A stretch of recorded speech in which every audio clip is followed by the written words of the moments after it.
Hi, how are you guys doing today? So I have a new computer, and so now my graphics should be better, and you should be able to see me better, which I'm very excited about. I My other computer, something was really weird with the camera, and it started having like all these lines going through it. I'm not really sure why. It's a Mac, and usually they do pretty well, but I'm thinking it had like hit 6 years, 5 years, and I think it just gradually dies. Have you guys ever had problems with your Mac like that?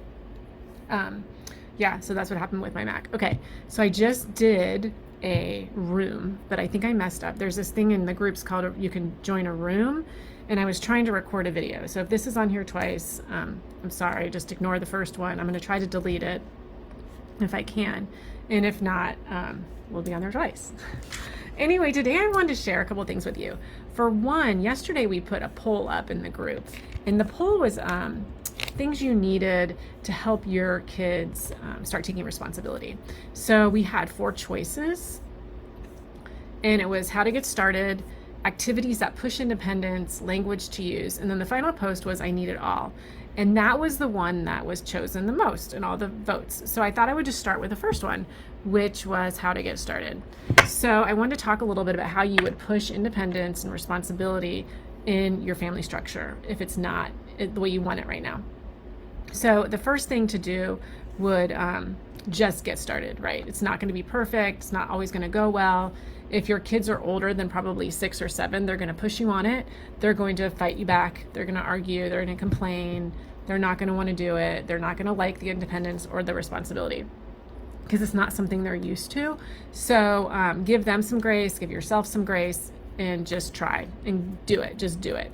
So the first, like an example would be, say you have like an 8 or 9-year-old and they haven't ever had like a lot of chores, and it's been something that you've wanted to do, but every time you go to do it, it becomes a problem, and you're like, it's just easier to do it myself.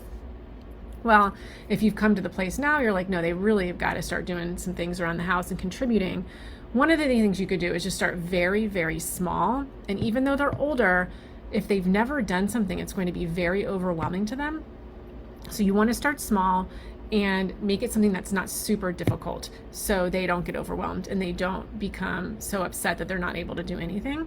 So an example of one type of responsibility that you could make smaller that's bigger would be emptying the dishwasher. Now, clearly, it is not hard to empty a dishwasher, but if you have a child that's never done it or doesn't like doing stuff like that, you could start by just having them do the silverware. They could empty the silverware, put it away, and then you could do the rest of it. And you could do it with them, right? So you're doing it as a team. They're feeling confident. They're feeling supported. So say day one, in the whole first week, maybe you just have them do the silverware, and then maybe you just do the bottom rack in the silverware, and I will do the top rack, and then slowly build upon it, just so they're not overwhelmed. They feel that you're supporting them and they understand what they need to do.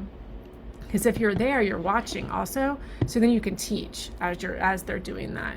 So that's one way to start with starting small with a responsibility or independence. The next thing is to be confident in yourself and consistent. So what I mean by that is a lot of times if we're not assertive, the kids will fight us back, right? And then you just give up because you don't feel like fighting, you don't want to argue, and you just give up. Well, you can't do that. You have to keep going. You have to get them to do whatever it is you need them to do, and you need to be confident and assertive. So you don't need to be mean. You don't need to be aggressive. You just need to be assertive, which is that tone of voice that is serious, that requires them to do a task.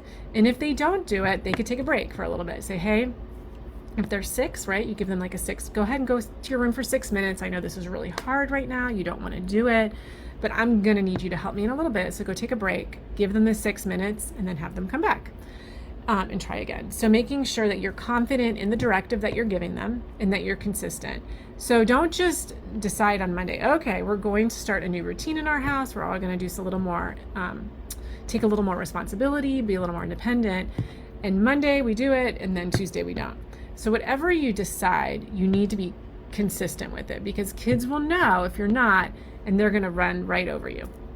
So once you decide you're going to start it, be consistent and stick with it. And I will say it's not going to be easy at first, especially if they're not used to having their independence or they're not used to taking responsibility. They're going to fight you, and it will be challenging. But if you start small, if you're consistent with it, it will work. You just can't give up. You got to keep doing it.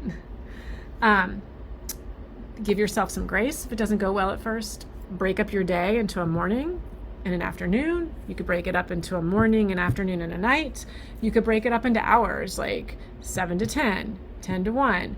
You could do it however you want to make it the easiest. So maybe you want to do a couple, like an independent activity in the morning, one in the afternoon, one at night. And then say it doesn't go well in the morning, try again in the afternoon. So break it up for yourself so you're not feeling discouraged. And if it doesn't go well the first time, just do it again. Because the more you do it, the more practice you have, the more the kids are going to get used to it. They're going to know you're serious, and they are going to do it. They're going to start taking responsibility, and they're going to start doing things on their own. The other thing is not giving up. So just make sure you don't give up. I know you can do this. It is challenging. We all go through it, even at home with me. So I have an 9-year-old now, and he likes his independence and he likes having his own responsibility, but only for the things he wants to do. It's a challenge to get him to do things he doesn't want to do. So there's a lot of breaks we take. There's a lot of give and take, right? Like you have a choice. It's now time to empty the dishwasher. You have a choice. You can do it now, or you can go in your room and read for a little bit and come back later. Or you have a choice. You can empty the dishwasher, or you're just not going to have iPad later. That's your choice of what you want to do. So you can always build choices in to what you're doing also to help bring in that responsibility, especially for things that they don't like. The other thing you can do is give them responsibilities and independence with things they do like, and make sure that you're noticing when they do that. I noticed you did the dishwasher. Thank you. That was so helpful. So making sure that you give them the appropriate recognition for when they do things. And I'm not saying praise, just recognition, so they know that you're aware that they got done whatever it is you required. Now, if you have any specific examples of things you're trying to get your kids to do, like bedtimes or chores or homework, whatever it is, let me know, and I can give you some other ideas or language to use with them to help to get that done, to make them more independent and more responsible. All right.